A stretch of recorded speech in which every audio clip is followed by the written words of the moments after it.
Chandu, the magician.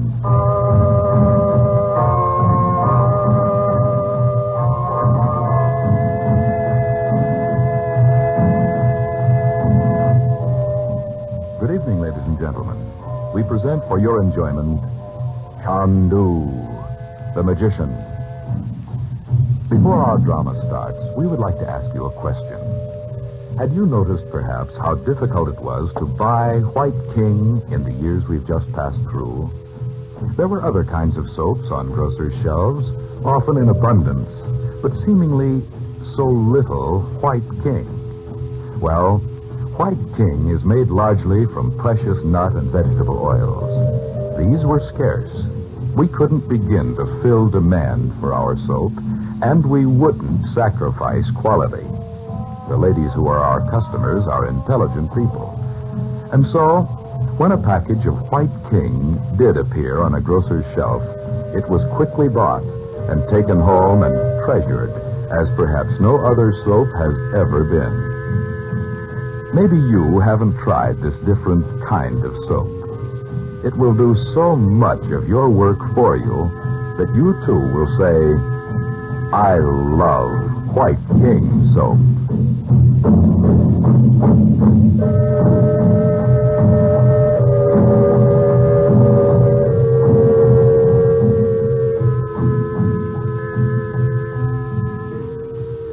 Frank Chandler, known in the Far East as Chandu the Magician, has learned of an unknown menace to his widowed sister, Dorothy Regent, and her 2 children in America.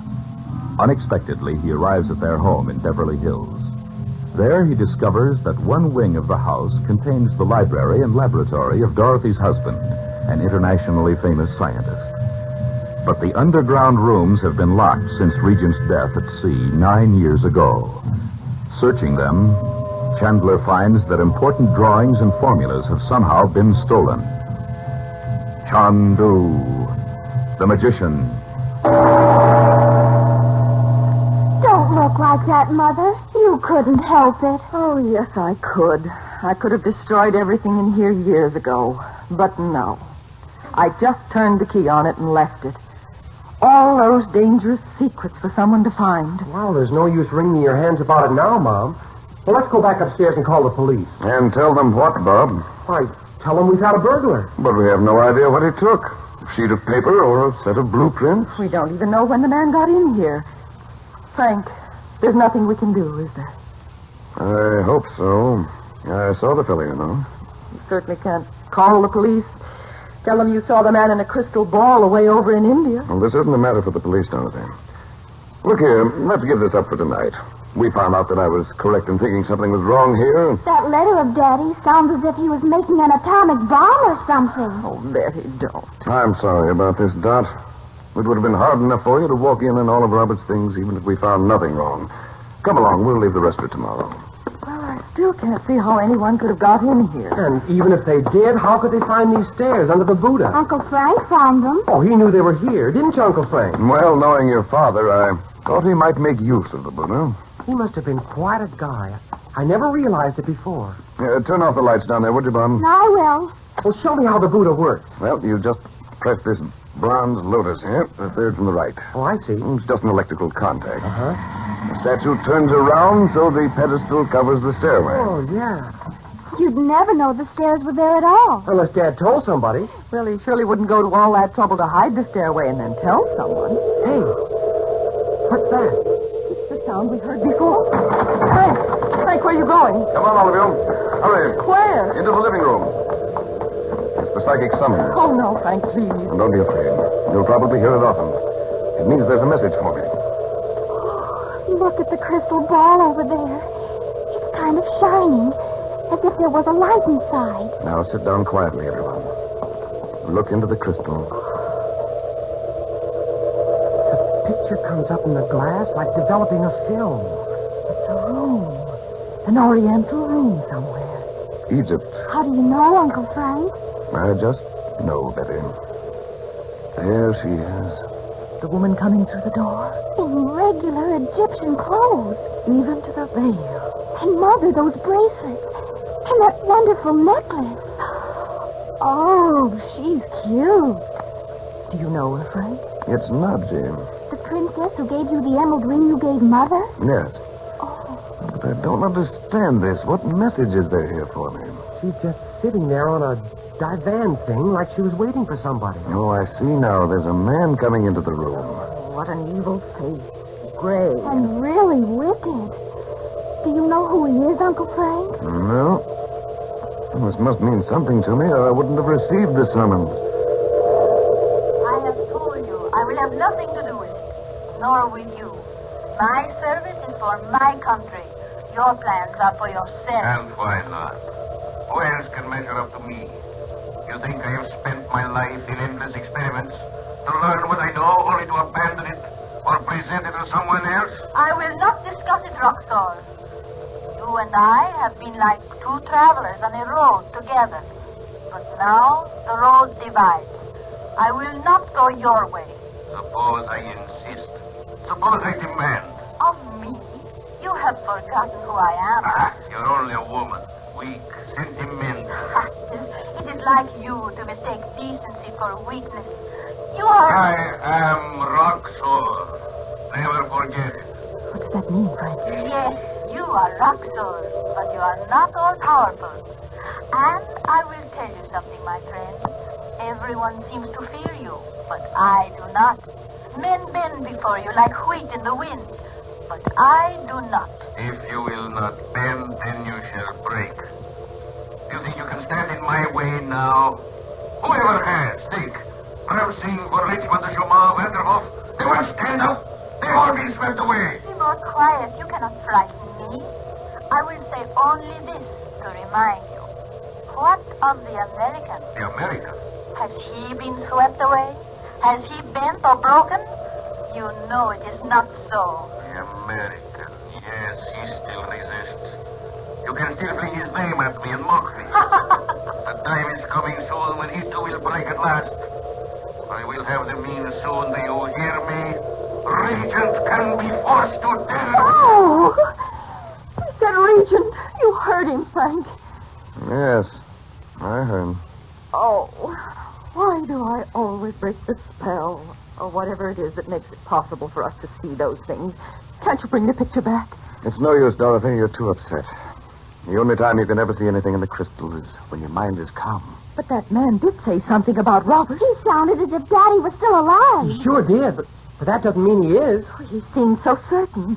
And the princess did, too. Don't you know who he is, Frank? No. Roxor, Nadji called him. It sounds like a coined name. As if... As if what? Well, if it's spelled R-O-X-O-R as it sounds, it's spelled the same forward and backward. It's a very ancient trick of sorcerers. Sorcerers? You mean black magic? Exactly. I don't see why we have to get all mixed up in black magic and everything all of a sudden. It scares me. I don't wonder, darling. But if there's any possibility that your father's still alive, we want to know it, don't we? Why, yes, of course, Mother. Only Frank, can't you send a cable to the princess or something? Well, I haven't heard from Nadji for years, Dot. I don't even know where she is. Can't you find out? In time, I probably could. Then why don't you? Wait a moment. Dot, just what proof did you have of Robert's death? Why, first a letter from the steamship line. They checked all the passengers, of course, after the sinking. Mm-hmm. You know, the war had just broken out. I think the Athenia was one of the first ships sunk by the Germans. Well, I was up in the mountains of Kashmir at that time. When I came down to New Delhi, I got your letters. That was the first I'd known of Robert's death. I remember. Well, I even went to New York. Great many of the survivors had been brought there. But nobody'd seen him.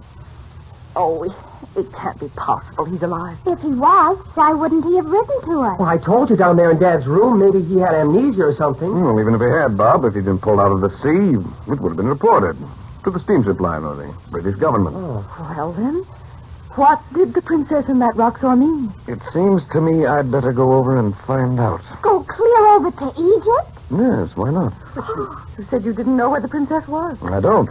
But the last time I saw her, she was in Alexandria. I could go there first and try to find out where she is now. And if Robert is alive, she might know where he is. And besides, I might be able to get back those formulas before... Before what, Uncle Frank? Let's say before they fall into the wrong hand. But for Pete's sake, what makes you think they're over in Egypt? I have a very good reason. Oh, yeah? What is it, Uncle Frank? I can't talk about it. Why not? Someday, perhaps, Bob. I wish we could go with you, but I suppose it's out of the question. Why, not at all. Honest? Could we really, Mother? School is out now, so there's no reason why we shouldn't if Uncle Frank wants to bother with us. Oh, I hope you're not kidding. About a thing like this? Frank, you know how it would be sitting here and wondering every moment whether you'd had any word of Robert or if he's really alive and maybe ill somewhere. I think you're quite right. Then first thing in the morning we'll call about reservations. And see about passport. Oh, that'll take a while, won't it? Not necessarily. And don't worry about reservations, Dad. What? The way bookings are now? We may not need them. Gee, are you going to charter a plane just for us, Uncle Frank? I don't think so, Betty. We may need faster transportation than that, you know. Frank Chandler, do you mean some sort of this magic of yours? I didn't say that, Dorothy. You certainly implied it, and I don't know, but I like it. Well, then let's say no more about it tonight. You had enough talk of the occult for one evening. But I want to know what you mean. All I mean is, if it's necessary for us to be somewhere else, well, that's the way it will be. You sound so serious. And you look as if you thought I were out of my mind. Well, I don't know what to think. You've read of people who have become involved in mysticism and presently can't sane. Is that it? Well, yes, it is. Don't be afraid, man. I know perfectly well why I was permitted to learn the things I have. And I may need every power I can command before we're through with this business. I see that now. Rather. And here, Betty and I thought you'd turn out to be a square making with dribble glasses for Oh, laughs. keep still, Bob. You thought what?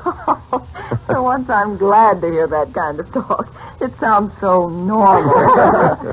Come now, all of you. We're going to bed, and no more talk of magic or mystery tonight. Oh, I'm much too excited to go to sleep. Even if you thought you'd wake up in Egypt? Frank, please. All right. Listen, Dot. First, we go upstairs. I'll turn out the lights when I come up. No, you don't, Uncle Frank. I heard it, too. Heard what? A noise out there in the garden. Oh, there it is again. Turn off the lights, Bob, quick. How do you like that? A guy with a turban on his head. Just outside the window. I bet he heard everything we said. Uncle Frank, be careful. Stay where you are, all of you. Come on, I'll have to catch him, Uncle Frank. No, stay here, Bob. Let him go. I know who he is. And now he knows we all saw him. Oh, for heaven's sake, call the police, Frank. We don't need them, Dot. But this settles it. We'll have to leave here at once.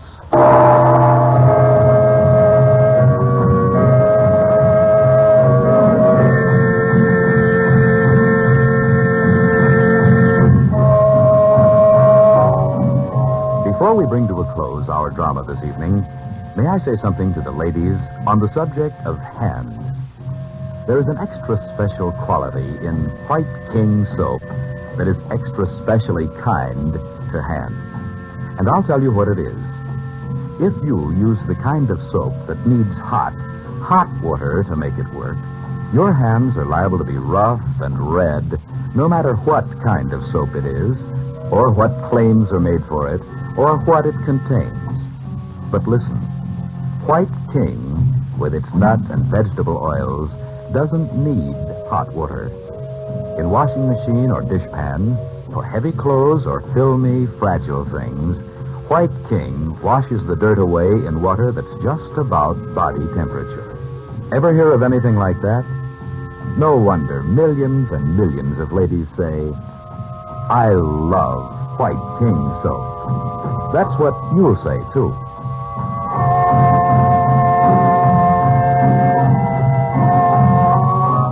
Chandu the Magician is produced and directed by Cyril Umbrister. The makers of White King invite you to listen tomorrow at this time when the story resumes. Chandu the Magician. This is the Mutual Don Lee Broadcasting System.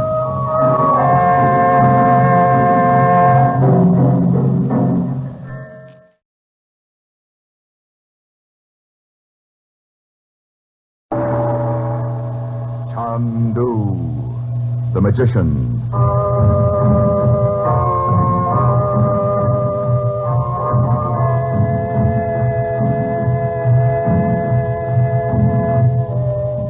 Good evening, ladies and gentlemen. We present for your enjoyment Chandu The Magician. Before our drama starts, we would like to ask you a question. Had you noticed, perhaps, how difficult it was to buy White King in the years we've just passed through? There were other kinds of soaps on grocers' shelves, often in abundance, but seemingly so little White King. Well, White King is made largely from precious nut and vegetable oils. These were scarce.